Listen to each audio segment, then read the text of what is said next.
मैं कोई स्पीच नहीं देने वाला हूं, मैं बहुत जूनियर हूं, बहुत ही सीनियर लोग बैठे हैं, लेकिन इतना मैं कहूंगा कि लोकतंत्र खतरे में है, देश का लोकतंत्र खतरे में है।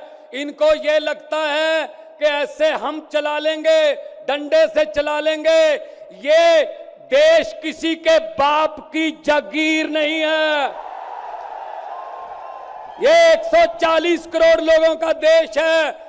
ये आजादी हमें शहीद आजम भगत सिंह, राजगुरु सुखदेव, मदन लाल ढींगरा, करतार सिंह सराबा, चंद्रशेखर आजाद जैसे हजारों योद्धाओं ने अपनी जवानी में गले में फांसी के रस्से लटका के ये आजादी हमें दी है। ये इनके किसी बाप दादे की जागीर नहीं है। क्या समझते हैं ये? इसको भी अंदर कर दो, इसको भी अंदर कर दो। जो अस्पताल बनाता उसको अंदर कर दो, जो स्कूल बनाता उसको अंदर कर दो, कांग्रेस पार्टी के खाते फ्रीज कर दो, किसी के नेता फ्रीज कर दो। ऐसे जीत लोगे? हम वो पत्ते नहीं हैं, हम वो पत्ते नहीं हैं जो शाख से टूट कर गिर जाएंगे। आंधियों को कह दो अपनी औकात में रहें। समझते क्या है ये? अरविंद केजरीवाल को अंदर कर दो, हेमंत सोरेन को अंदर कर दो, इसके घर ईडी भेज दो, इसके घर इसकी एमपीशिप कैंसिल कर दो, इसका घर छीन लो। अरे मालिक तुम हो, इन घरों के मालिक तुम हो। इन घरों की मालिक 140 करोड़ जनता है। कोई पता नहीं किस घर में लोगों ने किसको पहुंचाना है।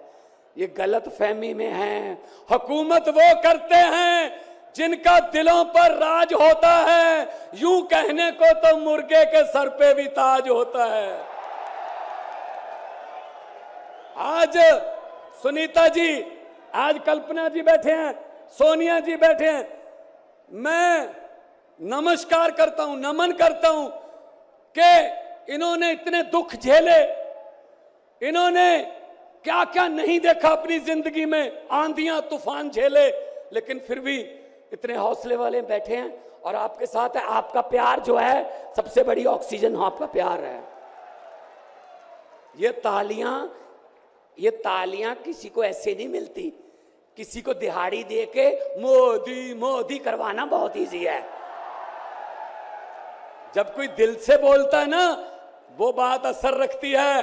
जब दिल से बोलता है, ये देश के टुकड़े टुकड़े करना चाहते हैं, जैसे राहुल जी कह रहे हैं। ये देश को नफरत की आंधी में लेके गए हुए हैं। ये सीएए लेके आए। मैं पार्लियामेंट में था, मैं एमपी था तब।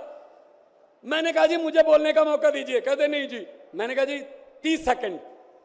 कहते जी, मैंने कहा जी 30 सेकंड। कहते 30 सेकंड में क्या बोलोगे? नहीं।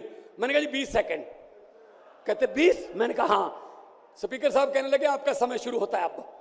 तो मैंने 20 सेकंड में बोला, मैंने कहा लंबे सफर को मीलों में मत बांटिए, कौम को कबीलों में मत बांटिए।